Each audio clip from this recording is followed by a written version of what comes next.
एक राजा था। वह बहुत ही न्यायप्रिय, प्रजा को प्रेम करने वाला एवं धार्मिक स्वभाव का था।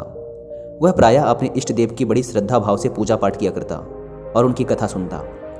भक्ति के प्रभाव से राजा का मन बहुत साफ था।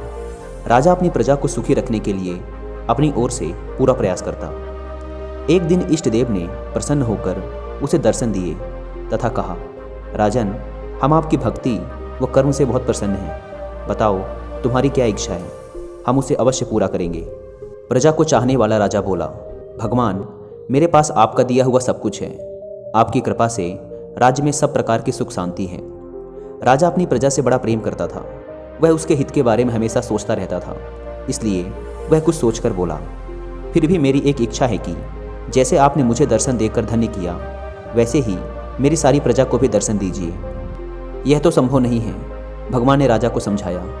परंतु प्रजा को चाहने वाला राजा भगवान से जिद करने लगा। आखिर भगवान को अपने साधक के सामने झुकना पड़ा और वे बोले, ठीक है, कल अपनी सारी प्रजा को उस पहाड़ी के पास लाना। मैं पहाड़ी के ऊपर से दर्शन दूंगा। राजा अत्यंत प्रसन्न हुआ और भगवान को धन्यवाद दिया। अगले दिन सारे नगर में ढिढोरा पिटवा दिया गया कि कल सभी पहाड़ के नीचे मेरे साथ पहुँचे, वहाँ भगवान आप सबको दर्शन देंगे। दूसरे दिन राजा अपने समस्त प्रजा और स्वजनों को साथ लेकर पहाड़ी की ओर चलने लगा। चलते चलते रास्ते में एक स्थान पर तांबे के सिक्कों का पहाड़ दिखा। प्रजा में से कुछ एक उस ओर भागने लगे।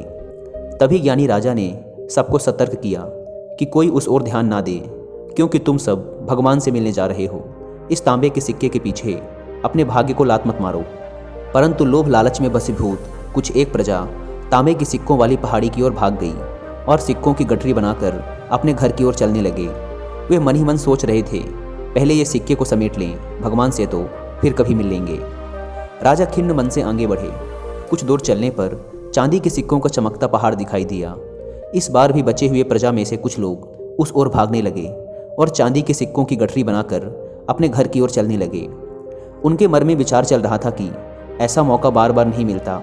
चांदी के इतने सारे सिक्के फिर मिले ना मिले, भगवान तो फिर कभी मिल जाएंगे। इसी प्रकार कुछ दूर और चलने पर सोने के सिक्कों का पहाड़ नजर आया। अब तो प्रजाजनों में बचे हुए सारे लोग तथा राजा के स्वजन भी उस ओर भागने लगे। वे भी दूसरों की तरह सिक्कों की गठरी लाद कर अपने अपने घरों की ओर चल दिए। अब तो केवल राजा और रानी ही शेष रह गए थे। राजा रानी से कहने लगे, देखो कितने लोभी हैं ये लोग, भगवान से मिलने का महत्व नहीं जानते हैं। भगवान के सामने सारी दुनिया की दौलत क्या चीज़ है। सही बात है। रानी ने राजा की बात का समर्थन किया और वह आगे बढ़ने लगे। कुछ दूर चलने पर राजा और रानी ने देखा कि सप्तरंगी आभा बिखेरता हीरों का पहाड़ है। अब तो रानी से रहा नहीं गया। हीरों के आकर्षण से वह भी दौड़ पड़ी और हीरों की गठरी बनाने लगी। फिर भी उसका मन नहीं भरा तो साड़ी के पल्लू में भी बांधने लगी। वजन के कारण रानी के वस्त्र देह से अलग हो गए, परंतु हीरों की लालच अभी भी नहीं मिटी। यह देख राजा को अत्यंत ग्लानि और विरक्ति हुई। बड़े दुखद मन से राजा अकेले ही आगे बढ़ते गए। वहाँ सचमुच भगवान खड़े उसका इंतजार कर रहे थे। राजा को देखते ही भगवान मुस्कुराए और पूछा, कहाँ है तुम्हारी प्रजा और तुम्हारे परिजन? मैं तो कब से उनसे मिलने के लिए बेसब्री से उनका इंतजार कर रहा हूँ। राजा ने शर्म और आत्मग्लानि से अपना सिर झुका दिया।